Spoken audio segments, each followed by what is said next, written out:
Morning. কেমন আছো তোমরা সবাই? আশা করছি সবাই খুব ভালো আছো। আমরাও ভালো আছি। আর আজকে ব্লগটা শুরু করছি ঠাকুরের দর্শন দিয়ে। আর দেখে তো বুঝতেই পারছো তোমরা যে আমি কলকাতায় নেই, চলে এসেছি আমার শ্বশুরবাড়ি। হ্যাঁ, কাল নয়, বেশ দুদিন আগেই বেটুর স্কুলে সামার ভ্যাকেশন পড়েছে, তার জন্য আমরা বাড়ি এসেছি। আর আজ হচ্ছে আমার শ্বশুরবাড়িতে দ্বিতীয় দিন। দেখো, সকাল সকাল উঠে পড়েছি, ওই 6টার দিকে উঠেছি। আর এখন চলে এসেছি নিচে। আর নিচে এসেই তো দেখতে পেলাম আমাদের সব ছানাপোনারা উঠোনের মধ্যে ঘুরু ঘুরু করছে। তো এগুলো আগের বার যখন বাড়ির থেকে গিয়েছিলাম তখন কত ছোট্ট ছোট্ট ছিল। আর এইবারে শুনছি এদের নাকি আবার বাচ্চা হবে। তো কীরকম একটা অদ্ভুত লাগে না, যে কিছুদিন আগে ছোট ছোট বাচ্চাগুলোকে দেখে গেলাম আর তারা আবার মা হবে। আর এইদিকে দেখো বাকি দুজন বসে আছে, ওরা কিন্তু ওইদিকে যায়নি। তো যাই হোক, চলো এবারে ব্রাশ ট্রাশ করি, তারপরে চলে যাবো রান্নাঘরে। দেখো চলে এসেছি, চা বসিয়ে দিয়েছি। আর যেহেতু আমার শ্বশুরবাড়িতে সবাই সকালবেলাটা লিকার চা খায়, তার জন্য আমিও আর নিজের জন্য সেরকম করিনি। যদিও দুধ চাটা আমার বেশিই পছন্দ একটু, তাও ওই লিকার চাই আমি খেয়ে নিচ্ছি। আর আমরা জানো তো এখানে না বাটিতে চা খাই, বেশ ভালোই লাগে বাটিতে বিস্কিট বা এরম ব্রেড ডুবিয়ে ডুবিয়ে খেতে। আর এটা না আমার জানো তো সেই ছোটোবেলার থেকে অভ্যাস। যখন ছোট ছিলাম তখনও এরকম বাটির মধ্যে বিস্কুট বা ব্রেড ডুবিয়ে ডুবিয়ে খেতাম। এখন আর সেরকম খাওয়া হয় না, তবে বাড়িতে এলে খাওয়া হয়। তো চাটা খেয়ে চলে এসেছি আমি সবজি কাটতে, যেটা থাকে আমার সকালের প্রথম কাজ। এখানে দেখো প্রচুর পরিমাণে সবজি রাখা আছে, তবে এগুলো আমাদের বাড়ির জন্য না, এখান থেকে কিছু কিছু বাড়ির জন্য নেওয়া হয় আর বাকি দেওয়া হয় দোকানে। আমাদের দোকান আছে, সেখানেই সবজিগুলো বিক্রি করা হয়। তো এখান থেকে আজকে যে যে সবজিগুলো হবে সেইগুলো নিয়ে প্রথমে কেটে নেবো সবজিগুলো। বসে পড়েছি দেখো ঝিঙে কাটতে। আজকে হবে হচ্ছে ঝিঙে দিয়ে পোস্ত, আর হবে আমাদের গাছের যে এঁচোড়, সেই এঁচোড়ের বড়া। আর আজকে যেহেতু শনিবার, তো নিরামিষ। তো এই নিরামিষের দিনে না বাড়িতে সবাই একটু পোস্ত, বিউলির ডাল, কোনো একটা বড়া, এই জিনিস দিয়ে খেতে একটু বেশি ভালোবাসে।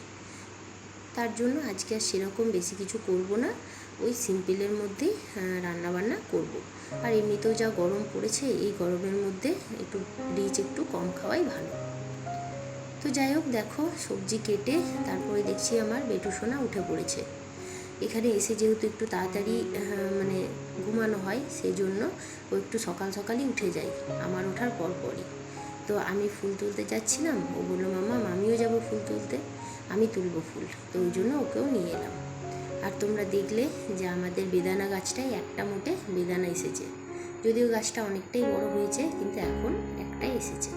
আর এইদিকে দেখো কি সুন্দর সতেজ ছোট্ট ছোট্ট হয়েছে পুদিনা পাতা। এগুলো কাঁচা আম দিয়ে বেটে খেতে খুব ভালো লাগে। তো চলে এলাম বাগানের ভেতরে। আর ফুলগুলো বেশিরভাগ বেটুই তুলছিল, কিন্তু ওপরের দিকের ডালগুলোতে ও হাতের নাগাল পাচ্ছিল না, যার জন্য ওইগুলো আমি ওকে তুলে তুলে দিয়ে দিচ্ছিলাম। আর প্রচুর পরিমাণে তো ফুল ফুটেইছে, তোমাদের আগে আমিও দেখিয়েওছি এই বাগানে কত ফুল ফোটে আমাদের। তো দেখো প্রায় সাজিয়ে আমাদের ভর্তি হয়ে গিয়েছে ফুলে। আর এইখানে বেটু আমাকে বলছিল যে মাম্মা তুমি বলো যে ফুলগুলো সব আমিই তুলেছি। তো ফুল তোলা তো আমাদের কমপ্লিট। আর এইদিকে গাছ থেকে দুটো আম পড়েছিল, যেটা আমি একদমই খেয়াল করিনি, কিন্তু বেটু দেখতে পেয়েছে, তো ও আমাকে ডাকছিল যে মাম্মা এই আমগুলো নিয়ে যাও। তো আম দুটো নিয়ে নিলাম।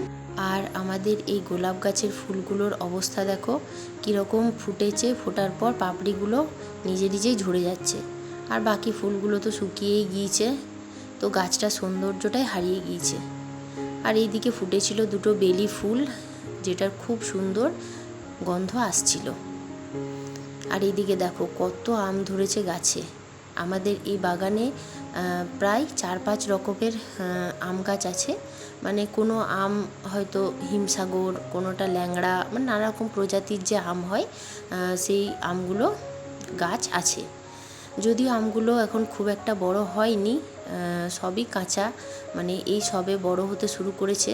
তবে যখন এগুলো পেকে যায় না, মানে এত মিষ্টি হয়, একটা আমও টক হয় না। আর আমি তো অনেক নিয়ে যাই যখন যাই, মানে তখন যদি পেকে থাকে। এমনিতে কাঁচা আমও আমি বেশ কিছু নিয়ে গিয়েছি। তারপরেও গাছে দেখো প্রচুর পরিমাণে আম এখনও ধরে আছে। এইগুলো আস্তে আস্তে পাকবে। আর একটা জিনিস তোমাদের দেখাই, দেখো কাজু বাদাম গাছে কীরম ফল ফুল হয়েছে। এই ফলগুলো জানো তো খেতে খুব ভালো লাগে, একদম মিষ্টি মিষ্টি হয়। আর নিচে ওই যে ওটা হচ্ছে বাদামটা। তো বেশ কিছু ফল হয়েছিল, যেগুলো দেখো শুকিয়ে নিচে পড়ে গিয়েছে, আর বাদামগুলো নিচেই থেকে গিয়েছে। একটা ফলই শুধু গাছের মধ্যে ছিল, যেটা আমি পেরে নিলাম।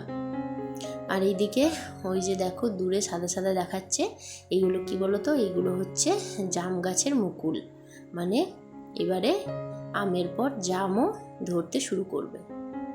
তো বাগান থেকে তো চলে এলাম বাড়িতে, আর এসেই শুরু করে দিলাম যে প্রতিদিনের কাজকর্ম থাকে সেইগুলো। আসলে এই ঘর বারান্দাগুলো আমাদের যে কাজের বউ আছে সেই মোছে, কিন্তু বেটু তো তোমরা দেখলে যে ঘুম থেকে উঠে গিয়েছে, তো ওকে একটু পড়তে বসাতে হবে। আর ও না এই বারান্দা ছাড়া কোথাও পড়তে বসতে চায় না। তো বউ তো এখনও আসেনি, তার আসতে এখন অনেকটাই দেরি আছে। সেই জন্য ভাবলাম থাকবে আজকে আমি মুছে নিই ঘর বারান্দাগুলো, বেশিক্ষণ তো টাইম লাগবে না, তাড়াতাড়ি হয়ে যাবে। তো সেই জন্যই ঝটাপট করে আমি এখানে চলে এলাম ঝাঁটটা দিতে। আর তারপরে বেটুকে ব্রাশ করিয়ে ওকে কিছু খাইয়ে পড়তে বসাবো। আর ততক্ষণে তো আমাকে মা ডাক দিয়েছে যে ইঁচড় পাড়ার জন্য। তো আমিও তাড়াতাড়ি চলে গেলাম, আর মই বেয়ে দেখো গাছে উঠে যাচ্ছি এঁচড় পাড়তে। আসলে কি বলতো, আমাদের বাড়ির বউদের দেখবে যে জুতো সেলাই থেকে চণ্ডীপাঠ সবটাই কিন্তু শিখে রাখতে হয়। কখন কোন সময় যে আমাদের কি দরকার হয় সেটা কেউ বলতে পারে না। তো এই জন্য আমার মনে হয় যে মেয়েদের, শুধু বউদের নয়, যে কোনো মেয়েদেরই সব কাজই শিখে রাখা ভালো। যাই হোক, দেখো একটা ছোট দেখে ইঁচড় পেরে নিয়েছি। আর আমাদের গাছে না এবছর ইঁচড়ও প্রচুর পরিমাণে হয়েছে। কিন্তু জানো তো এইগুলো মানে কাঁচা অবস্থাতেই খেতে ভালো লাগে, কিন্তু যখন পেকে যায়, মানে যখন কাঁঠালে পরিণত হয়, তখন না একদম এগুলো খেতে ভালো লাগে না। মানে না তো মিষ্টি হয় আর না দেখতে সুন্দর হয়, যার জন্য কাঁচা অবস্থাতেই আমাদের বেশি এগুলো খেয়ে নেওয়া হয়। তো এঁচড় পেরে এই তো চলে এলাম বেটুকে কাজ দিতে, কারণ ওকে যদি এখন কাজ না দিই তাহলে ও কী করবে, ঘুরে ঘুরে বেড়াবে চারিদিকে।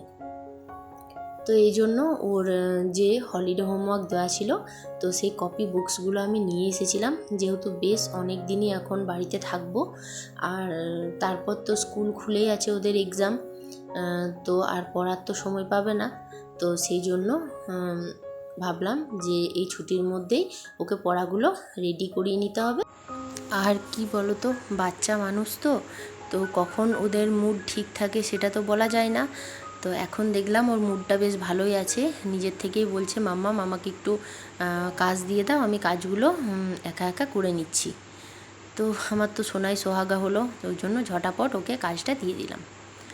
আর এইদিকে দেখো বউ চলে এসেছে, তো এসেই তো ওই দিকের উঠোনটা ঝাড় দিতে শুরু করেছে। যেহেতু উঠোনটা অনেকটাই বড়, সেই জন্য ঝাড় দিতে বেশ অনেকক্ষণ টাইম লাগে। তাই জন্য আমি ভাবলাম যে বউ যখন ওই দিকটা ঝাড় দিচ্ছে, তো আমিও এই উঠোনটা ঝটাপট ধুয়ে ফেলি। আর এই উঠোনটা না আমাদের খুব একটা বড় নয়, ওই উঠোনটা যতটা বড়, তো এই জন্য এই জায়গাটা ধুতে খুব একটা বেশি সময় লাগে না। আর বউ করে দেবে ঠিকই, কিন্তু সেও তো ধরো বয়স্ক মানুষ, তো দেখে কষ্ট হয় যে ওই উঠোনটা একবার অতটা ধুয়ে আসবে, আবার এই উঠোনটা ধুতে হবে। তো ওই জন্য আমি জল, বালতি, ঝাঁটা এগুলো নিয়ে লেগে পড়লাম। তো প্রথম একটু কষ্ট হয় 1-2 দিন, কারণ কি কলকাতায় তো তোমরা দেখেছো যে আমার ফ্ল্যাটে সেরকম কোনো জায়গা নেই, অল্প একটু জায়গা। তারপর আস্তে আস্তে থাকতে থাকতে অভ্যাস হয়ে যায়। আর এগুলো তো করতেই হবে বলো, এগুলো বাড়ির কাজ, এগুলো তো না করলে হবে না। আর এখানে দেখো মা কিছু আমাকে একটা কথা বলছিল, যার জন্য আমি ওই ঝাঁটা বালতি নিয়েই দাঁড়িয়ে পড়েছিলাম, ওই কথাটা শুনছিলাম। এই যে দেখো, তো কি বলো তো, মানে ভালোও লাগে যে ওখানে কলকাতায় তো একা একাই থাকি, আর একা একাই কাজ যোগ এগুলো করতে হয়। এখানে বেশ গল্প করে করে কাজ করতে খুব একটা কষ্টও হয় না, আর দেখেছি কাজগুলো খুব তাড়াতাড়ি মানে হয়ে যায়। নিচের কাজ মোটামুটি কমপ্লিট। এখন চলে এসেছি আমি উপরে আমার রুমে। এখন রুমটা গোছাবো, কারণ আমি সকালে উঠে গিয়েছি, তো বেটু তো ঘুমাচ্ছিল, তো বিছানাপত্র কিচ্ছু গোছানো হয়নি। তো ওইগুলো এখন গুছাবো, তারপর নিচে গিয়ে স্নান করব, তারপর আবার রান্নাবান্না আছে, যা প্রতিদিনকার কাজ। তো চলো তোমরা দেখতে থাকো। আর বেটু তো এখন লিখছে, নাহলে আমার পিছন পিছন ও চলে আসতো, তো লেখায় ব্যস্ত। যাই হোক, চলো দেখতে থাকো। তো দেখো এখানে প্রথমে আমি বিছানাটা গুছিয়ে নিচ্ছি। আর যেহেতু আমরা কালকে এসেছি, মাত্র একটা দিনই শুয়েছি, তো সেরকম তো নোংরা কিছুই হয়নি। তো জাস্ট চাদরটা একটু ঠিক করে গুছিয়ে নিলেই আমার কাজ হয়ে যাবে, আর ঘরটা একটু ঝাড় দিয়ে নেব, ব্যাস, তাহলেই কাজ কমপ্লিট ওপরের। তো দেখো বলতে বলতে আমার পুরো গোছানোটাও কমপ্লিট হয়ে গিয়েছে। আর কি হয় জানো তো, যখন বাড়ি আসি আর অনেক দিন থেকে যাই, তারপর যখন যেতে হয়, তখন এই ঘরটাকে না খুব মিস করি, মানে এই রুমটার জন্য খুব খারাপ লাগে। সেই বিয়ের পর থেকে এসে এই রুমেই থাকা, মানে অনেক কিছু স্মৃতি জড়িয়ে আছে এই রুমটাতে, তো এই জন্য খুব খারাপ লাগে যখন চলে যাই।